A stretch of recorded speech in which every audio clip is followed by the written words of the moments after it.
सदगुरु कबीर साहब से किसी भक्त ने पूछा है कि संसार में आपने क्या देखा है।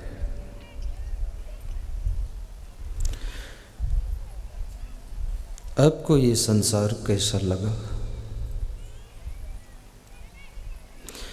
इस संसार में आपने क्या अनुभव किया?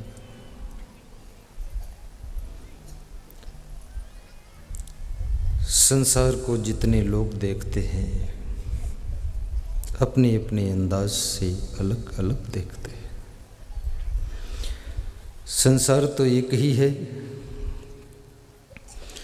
लेकिन संसार का यथार्थ दर्शन बहुत कम लोगों को होता है।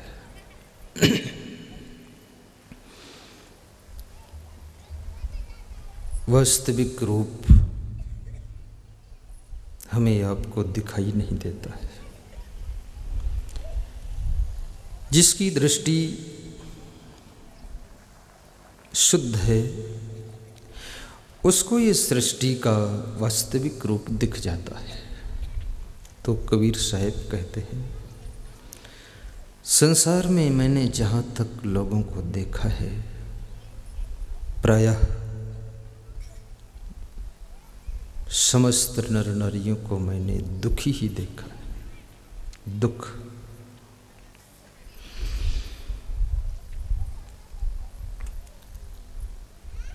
लेकिन जो संसार के नर नारी हैं उनको संसार में दुख नहीं दिखाई देता है, उनको सुख दिखाई देता है। इसलिए वे संसार में लिप्त रहते हैं। यदि दुख दिखाई दे तो संसार से दूर हो जाएंगे, लेकिन उनको सुख दिखता है। और जहाँ जहाँ इस जीव को सुख दिखता है वहाँ वहाँ ये जीव लिप्त हो जाता है। पर कबीर साहब कहते हैं, तन धरि सुखिया काहू न देखा, जो देखा सो दुखिया। उदय अस्त की बात कहत हूँ, सबका किया विवेका। बाटे बाटे सब कोई दुखिया, क्या गिरही बैरागी। सुखाचार्य दुख ही के कारण गर्भई माया त्यागी। जोगी जंगम तेयत दुखिया, तापस की दुख दूना। आशा तृष्णा सब घट व्यापी, कोई महल नहीं सूना। सांच कहो तो सब जग खींचे, झूठ कहा न जाई। कहें कबीर तेई बहु दुखिया, जिन या राह चलाई, जिन या राह चलाई। साहब कहते हैं, अगर मैं सच कहूँ तो इस संसार के लोग नाराज हो जाते हैं, असंतुष्ट हो जाते हैं। इस जगत में सत्य को सुनने वाले भी बहुत कम है। तुम अपने घर में अगर ज़्यादा सत्य बोलो तो घर में डांटे जाओगे, और ज़्यादा सत्य बोलो तो तुम घर से अलग भी कर दिए जाओगे। घर में भी सत्य बोलना भी कठिन है और सत्य को सुनना भी कठिन है। इसलिए एक शब्द की खोज की गई है जिसका नाम है समता। समता, जो सत्य और असत्य के बीच का शब्द है समता। कि जैसी बात है उसको कहना है, लेकिन थोड़ा घुमा कर कहना है, उसका नाम समता। इसलिए कहते हैं समता से बोलिए, यानी आपके बोलने से कोई डिस्टर्ब ना हो, ऐसा बोलिए, समता। तो कबीर साहब से किसी ने कहा कि अगर आपके सच बोलने से लोग नाराज होते हैं तो आप थोड़ा झूठ बोल दिया करो। कबीर साहब को भी लोगों ने सलाह दे दिया। इस दुनिया में सबसे सस्ती सलाह मिलती है,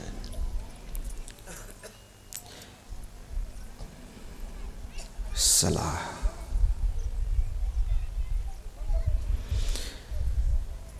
और दूसरों को सलाह देना आसान भी है, लेकिन स्वयं दूसरों की सलाह सुनना भी कठिन है। और बिना श्रद्धा के, बिना प्रेम के किसी को सलाह देना भी गलत है। ज़्यादा सलाह देने वाले दुनिया की दृष्टि में पागल समझे जाते हैं। लोग कहने लग जाते हैं कुछ माइंड क्रैक है, माइंड में ब्रेक नहीं है, बोलते ही रहते हैं। इसलिए अच्छी बात भी उनके सामने करना जो अच्छी बात सुनने के प्यासे हैं। सबके सामने अच्छी बात भी मत कीजिए, अन्यथा तुम्हारी अच्छी बात की कीमत नहीं रह जाएगी। हीरा वहाँ न खोलिए जहाँ कुंजड़ों की बाट, हीरा वहाँ न खोलिए जहाँ कुंजड़ों की हाट, सहजे गांठी बांधिए लगिए अपनी बाट। जहाँ पर मूली गाजर बेचने खरीदने वाले लोगों की भीड़ लगी हो, वहाँ तुम हीरा खोल कर बैठोगे, तुम्हारे हीरा की कोई कीमत देगा नहीं और तुम्हारी तरफ देखेगा भी नहीं। इसलिए कबीर साहब हैं, अपने हीरा को गांठ में बांध लो और रास्ते चले जाओ, वहाँ खोलो मत। सत्य का हीरा सबके सामने नहीं खोलना चाहिए, उसके सामने खोलना चाहिए जो उसका ग्राहक है।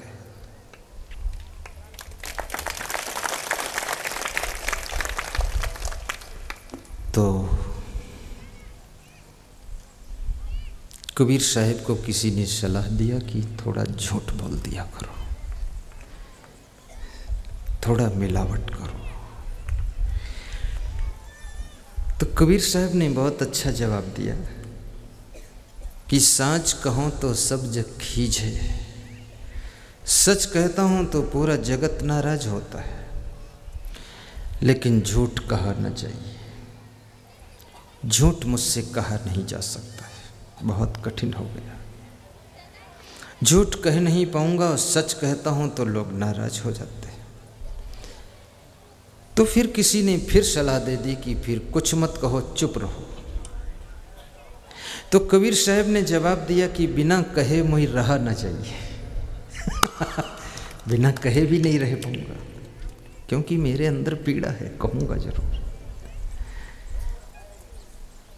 तो सलाह देने वाले ने कहा जो इच्छा हो वो करो, फिर कहो।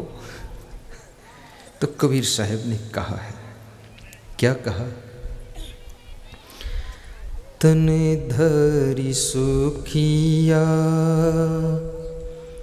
कहो न देखा, जो देखा सो दुखिया। शरीर को धारण करके किसी को मैंने सुखी नहीं देखा, जिसको देखा उसको दुखी देखा। वास्तव में इस संसार में दुख बहुत है, और दुख मुख्य रूप से दो प्रकार के दुख हैं। एक तो शारीरिक दुख और दूसरा मानसिक दुख। शारीरिक दुख कम है लोगों को, मानसिक दुख ज़्यादा है। मन के अंदर पीड़ा है, इसलिए जीने की कला सीखने की जरूरत है। शरीर में यदि अधिक बीमारियां हैं तो शरीर से तुम दुखी रहो। शरीर का दुख और मन का दुख। ज़्यादातर लोग अपने मन से ही दुखी रहते हैं। उनके मन की सोच प्रायः नेगेटिव रहती है, और निरंतर नेगेटिव सोचने वाला व्यक्ति अपने आप को दुख में खड़ा कर देता है। इसलिए मैं आज निवेदन करूंगा, सुखी जीवन जीने की प्रथम चाबी है कि पॉजिटिव थिंकिंग कीजिए, सकारात्मक सोचिए, नकारात्मक मत सोचिए। कभी आपका बेटा बाजार से लौटने में देर कर दिया है, ये मत सोचिए कि एक्सीडेंट हो गया होगा। ऐसा सोचिए बेटे को कोई नया संपर्क हो गया होगा, तो बेटा हमारा दोस्तों की संख्या बढ़ा रहा होगा। नेगेटिव सोच करके उलझन मत कीजिए, पॉजिटिव थिंकिंग रखिए। और कभी हानि हो जाए उसमें भी लाभ का दर्शन कीजिए। मैंने सुना है किसी माँ के 2 बच्चे हैं, माता पिता उन दोनों बच्चों को प्रेम से पाल रहे हैं, पोस रहे हैं। दोनों बच्चे पढ़ रहे हैं, आगे बढ़ रहे हैं। दोनों जुड़वा हैं। किसी किसी का भाग्य होता है एक साथ में 2-2 बच्चे पैदा होते हैं, और किसी का ऐसा दुर्भाग्य है कि एक भी नहीं पैदा होता है। किस्मत का खेल। हाई स्कूल का रिजल्ट निकला, बड़ा लड़का फर्स्ट पास हुआ। 1 किलो मीठा खरीद कर लाया। छोटा लड़का भी 1 किलो मीठा खरीद कर लाया। छोटा फेल हो गया, फिर भी मीठा लाया। तो बड़े भाई ने कहा, तू मीठा क्यों ले रहा है, तू तो फेल हो गया। बोले, फेल होने वाले का मीठा भी तो मीठा ही लगेगा, कोई कड़वा थोड़े लगेगा। और इस स्कूल में फेल हुआ हूँ तो कम से कम अपने माँ बाप को मीठा खिलाने में तो फर्स्ट पास हो जाऊँ, इसलिए तेरे से अच्छा मीठा खरीदूँगा। पॉजिटिव सोच। जो होना था वो तो हो ही गया, फेल हो ही गए, अब रोना धोना क्या है। घर आए, दोनों के हाथ में मीठा का पैकेट देख करके माता पिता खुश हो गए, समझ गए दोनों फर्स्ट पास हुए। मीठा का डब्बा खोलकर सबने भोग लगाया, खाया, बांटा। बाद को मार्कशीट देखा, बड़े लड़के की मार्कशीट में लिखा है फर्स्ट डिवीज़न। पीठ थपथपाया, कहा वाह बहुत अच्छे। छोटे लड़के की मार्कशीट देखा तो फेल। आश्चर्य हो गया, ये क्या है। उस बच्चे से पूछा, तू फेल है फिर मीठा क्यों लाया। कहा, पापा स्कूल की परीक्षा में फेल हो गया, परंतु पापा की प्रेम और सम्मान की परीक्षा में फर्स्ट हो गया।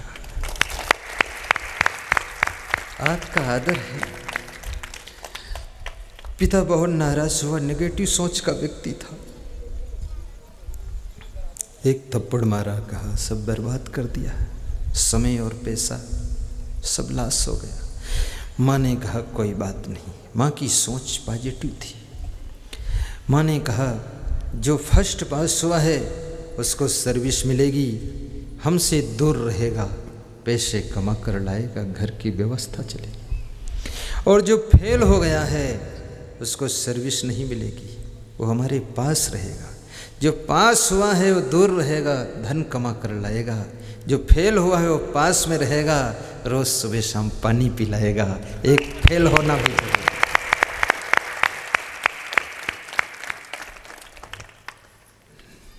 पॉजिटिव थिंकिंग हर दुख को सुख में बदलने की शक्ति रखती है।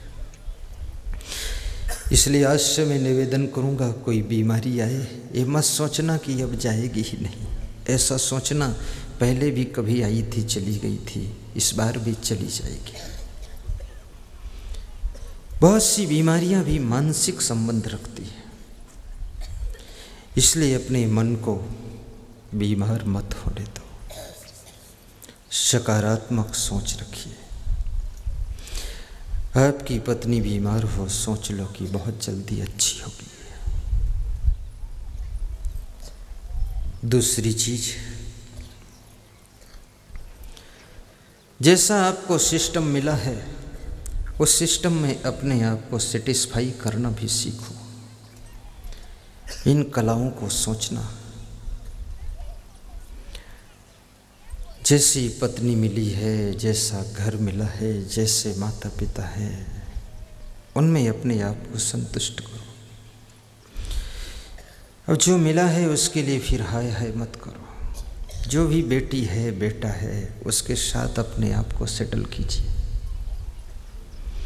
हाय हाय करने से वो जल्दी चेंज नहीं हो जाएंगे। तुम कितना ही चिल्लाओ पर पिता पिता रहेगा, वो बदलेगा नहीं, ट्रांसफ़र नहीं हो सकता। कुछ चीज़ें इस दुनिया में हैं, no transfer, no changing, change नहीं होती। आपका पिता, आपकी माँ, आपका बेटा, तुम कहीं रहो, बेटा आपका है। इसलिए उस बेटे के साथ में स्वयं को एडजस्ट करो, उलझन मत करो। ज़्यादा उलझन करोगे दुख बढ़ेगा। और एक बात ध्यान रखना, आलस्य के कारण भी मनुष्य के जीवन में दुख आता है। इसलिए आलस्य को दूर करने का प्रयत्न कीजिए। आलस्य मनुष्य का मीठा दुश्मन है, बड़ा प्रिय लगता है, लेकिन मनुष्य की शक्तियों का उपयोग करने में बाधक है। इसलिए शरीर से भी आलसी मत बनिए और मन से भी आलसी मत बनिए। जो मन से आलसी होते हैं वे कुछ सोचना ही नहीं चाहते हैं, जो शरीर से आलसी होते हैं वे कुछ करना ही नहीं चाहते हैं। और याद रखना, ये दुनिया कर्म योगियों की है, ये आलसियों की दुनिया नहीं है। कर्म योगी पत्थर तोड़कर पानी निकाल देता है, दुख की चट्टान को तोड़ करके सुख की गंगा बहा देता है, और आलसी चट्टान में सिर को टकरा टकरा करके दुखी रहता है। इसलिए परिश्रम भी करना, और स्वस्थ रहने के लिए थोड़ा व्यायाम भी करना। जो माताएं बहनें खेत में काम करती हैं उनका तो व्यायामशाला खेत है, लेकिन जो खेत में नहीं जाती हैं उनका व्यायामशाला कहाँ है? आज बता दूं, उनका व्यायामशाला अपनी छत के ऊपर चढ़ जाइए। 51 परिक्रमा कीजिए, पूरब से पश्चिम, उत्तर से दक्षिण, जिधर लंबाई ज़्यादा हो। 51 बार सीधे चले जाओ, फिर चले आओ, और सद्गुरुदेवाय नमः हर बार बोल दो। 51 परिक्रमा करने से आपका स्वास्थ्य 51% कंप्लीट हो जाएगा। सबके लिए जरूरी है। बैठे रहने से बीमारियां बढ़ती हैं। और थोड़ा सा बाबा रामदेव का योगा भी कर लीजिए, थोड़ा सा, ज़्यादा नहीं। अनुलोम विलोम प्राणायाम, कपालभाति प्राणायाम, और जो भी उसमें पसंद आए, बहुत है। अब देख लीजिए, आपको जो सूट करे उसको कर लीजिए, क्योंकि मैं यहाँ बताऊँ तुमको सूट ना करे, उल्टा हो जाए। अब देख लेना टेस्ट करके बाबा रामदेव का योगा थोड़ा सा। 24 घंटे में कम से कम 2-4 बार हंसिए भी, स्वस्थ रहने के लिए हंसना जरूरी है। और महीने में 1-2 बार रोइए भी, रोना भी जरूरी है। रोने से भी स्वास्थ्य का रिश्ता है। जो आंसू बहते हैं,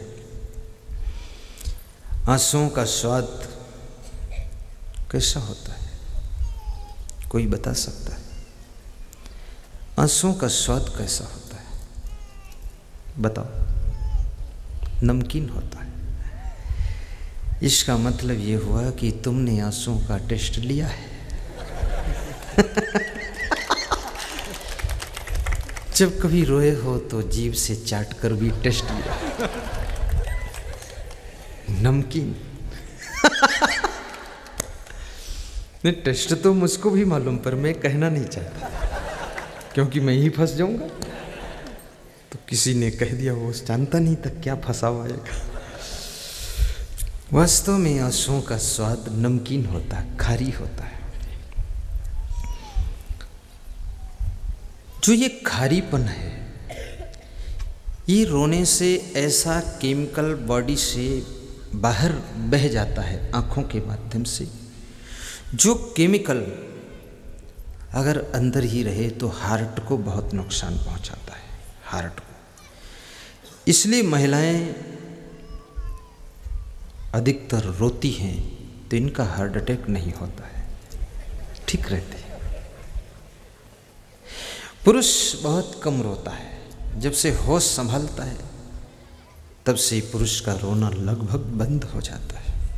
अंदर अंदर दुख है फिर भी नहीं रोता है, मजबूती से रोक के रखता है दुख को। इसलिए पुरुषों के भीतर वो जो आंसुओं के माध्यम से केमिकल बहकर बाहर निकलता है वो अंदर ही जमा होता है हार्ट के ऊपर, और वो हार्ट अटैक में मदद करता है। इसलिए हार्ट अटैक की बीमारी का सबसे अच्छा इलाज है ट्रीटमेंट कि महीने में 2-3 बार रोइए।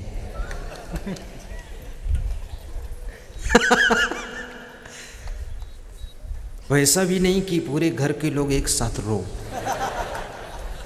पड़ोसी सोचेगा इनके घर में कुछ हादसा हुआ है, कोई मर गया, अलग अलग रो लेना। कभी खेत में जाओ, मेड़ पे बैठ कर रो लो।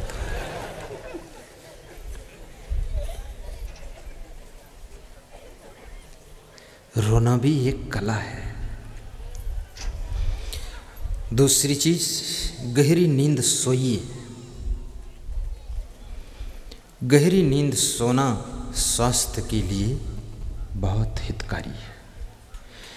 80% लोगों को गहरी नींद नहीं आती है, उथली नींद आती है। आधा सो रहे आधा जाग रहे। कुछ लोग तो ऐसा सोते हैं कि रात भर चिड़ियां उड़ाते हैं, हुर्र हुर्र। उनके पड़ोस तुम सो नहीं सकते बिल्कुल। कई लोग तो ऐसे बिल्कुल मोटरसाइकिल स्टार्ट करते हैं, हुर्र। हमारे साथ में भी 2-1 साधु है।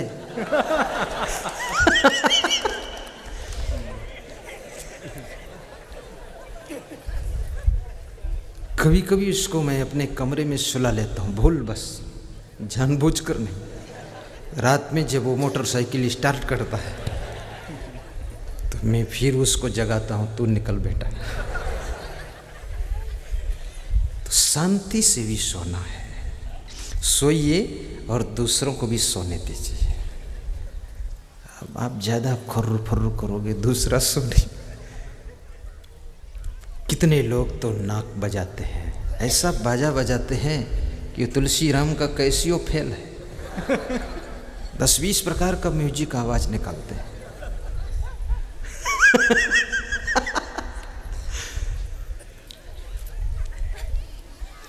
और मैं आपसे बताऊंगा कि ऊंची तकिया कभी मत लगाना। जो सिरहाना लगाते हो, अगर वो ज़्यादा ऊंचा लगाओगे तो आपके ब्रेन की स्मृति कमज़ोर हो जाएगी। ये छोटी छोटी बातें हैं पर बहुत ज़रूरत की चीज़ें हैं। बहुत कम ऊंची हो, बहुत कोमल हो, ऐसी तकिया लगाना और सीधे पैर करके सो जाना। गुरु का नाम लेकर के सो जाना, गुरुदेव की याद करके सो जाना। रात में भूत प्रेत के सपने भी मत देखना। भूत प्रेत चुड़ैल के सपने, कितने लोगों को भूत प्रेत चुड़ैल के सपने आते हैं। सपने देखना भी हो तो गुरुदेव का सपना देखो। ये भूतों को क्यों बुलाते हो रात में? और भूत प्रेत चुड़ैल मरही मशान नटवीर खबीस जिंद परिंद ओझा वेगा नाउत जंतर मंतर तंतर टोना टंबर जादू साढ़े साती शनिश्चर मंगल टेढ़ा सीधा सपुन अकसपुन लफड़िम लफड़ा सब खत्म। 7 दिन मेरा सत्संग लगातार सुनो तो ये सब खत्म कर देंगे।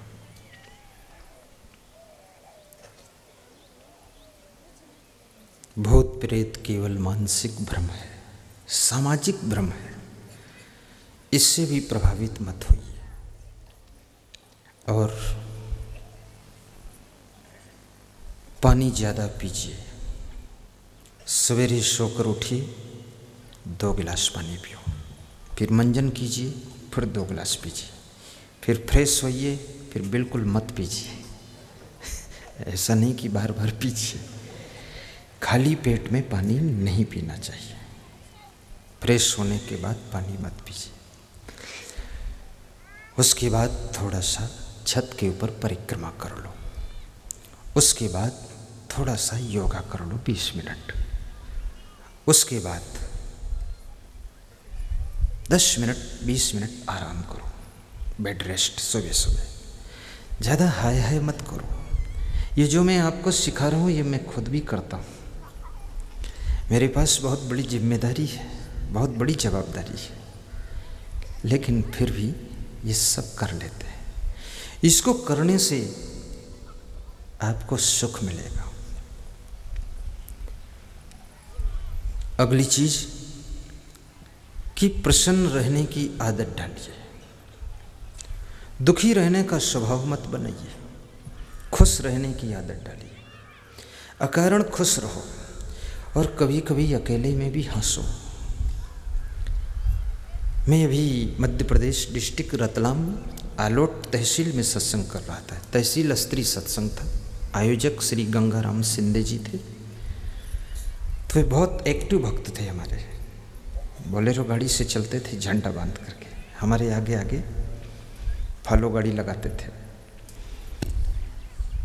तो जहाँ मैं रुकता था वो अपनी गाड़ी से उतरकर स्टेट बैंक ऑफ इंडिया के मैनेजर थे, दौड़ कर आते थे बहुत तेज बद बद बद बद, और मेरा गेट खोल देते थे। उनके साथ में 4 लड़के रहते थे जवान। तो जितनी जोर वो दौड़ते थे वो लड़के भी उतनी तेज दौड़ते थे, और जहाँ वे रुक जाते थे वो लड़के वहीं खड़े हो जाते। तो मुझको उनकी याद आ गई कमरे में सुबह सुबह 5 बजे। तो मैं अकेले हंस रहा था। तो मेरा संत जो मेरे गेट पर दूसरे कमरे में सोया था वो कह रहा था, गुरुदेव अकेले हैं, किसके साथ हंस रहे हैं, कोई कमरे में है भी नहीं। फिर जब कमरा खुला तो उसने पूछा, गुरुदेव कोई था? हमने कहा कोई नहीं था, केवल गंगाराम सिंधे की यादें थी। हंस रहा था। स्टेट बैंक ऑफ इंडिया का मैनेजर, करीब 65 साल की उम्र, बिल्कुल अहंकार नहीं, बच्चों की तरह दौड़कर हमारी गाड़ी का गेट खोलता था भाग करके। और उसके साथ जो बच्चे थे वो भी साथ में तेज दौड़ते थे, और वो जहाँ खड़ा हो जाए वहीं रुक जाते थे।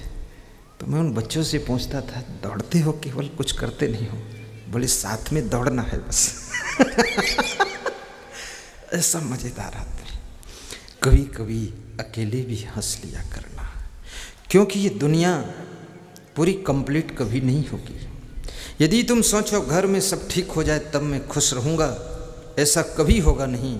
यदि तुम सोचो शरीर पूरा स्वस्थ हो जाए तब खुश रहूँगा, ऐसा कभी होगा नहीं। यदि सोचो परिवार के सब लोग अच्छे हो जाएं तब खुश रहूँगा, ऐसा कभी होगा नहीं। यदि सोचो पड़ोसी ठीक हो जाएं तब हम खुश रहेंगे, ऐसा कभी होगा नहीं। यदि सोचो रिश्तेदार सब प्रेम करें तब हम खुश रहेंगे, ऐसा कभी होगा नहीं। आपको इस अधूरी व्यवस्था में ही खुश रहना पड़ेगा, तभी जिंदगी जीने की कला आपको प्राप्त हो जाएगी।